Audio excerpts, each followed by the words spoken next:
You might be wondering, why do we have to have 200 hours to become a yoga teacher, and where did that come from?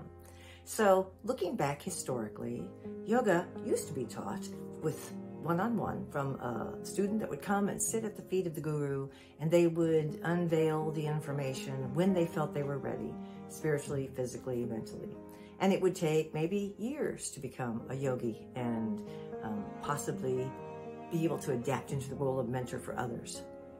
Over the many years, people would travel to India to study, and many of them would end up going back to their home countries and start sharing and passing on this wisdom to others.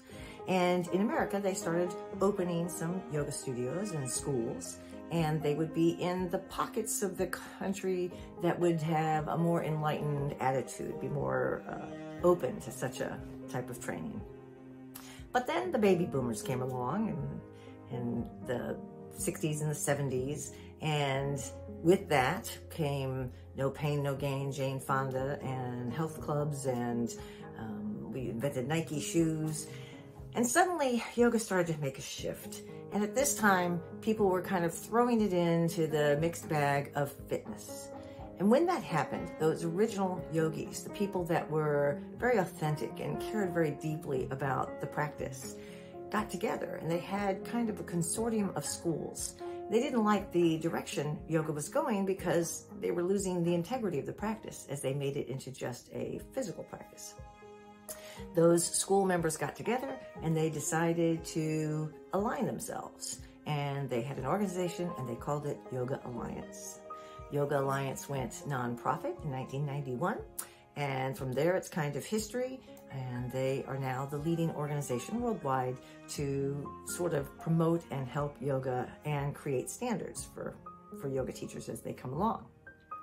And Yoga Alliance, those original people, delegated a great long time and made all kinds of inquiries and discussion to decide what does it take, what is the minimum that a person can do and study to learn to be an adequate teacher and to help others.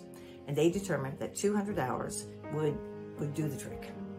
So now, not only is it 200 hours for you to become a yoga teacher, they're the ones that also determined how to allocate those 200 hours. And it included things like how much practice should a person do, how much anatomy should they study, how much philosophy should there be, what exactly should be included in this training so that someone really has a classic understanding of yoga. And this determines both the 200 hours and exactly what should be included in every yoga program, and how much time and how much emphasis should be included in things like methodology or anatomy or philosophy, in addition to just the physical practice that most of us were familiar with. So once that began happening, and it has evolved over time, they have made some adjustments to it to be able to meet the needs of people and as they see what works and doesn't work. That became the definition of how to become a 200-hour yoga teacher. And any school that follows those guidelines should be giving a very well-rounded, yoga education that covers the 8 limbs of yoga. Now, the fact that someone is Yoga Alliance certified does not always mean that you're getting that perfect, well-rounded education. And we'll talk a little bit about that later. But the reason is, while a school can say, yes, I'm going to do that, and we can create a syllabus for that, not everyone follows it. The truth is, people don't teach what they don't know. And if they themselves don't feel really comfortable in areas such as philosophy or anatomy, we tend to, shy away a little bit from that. And we emphasize the things that we feel really comfortable with as a teacher. And that might be the physical practice. And so this understanding as a person looking into yoga teacher training programs of what should be there and what holes might be in your education is really important, because then you can make sure that you either find supplemental training if your program doesn't have the full body of what you need, or you might decide to choose another program.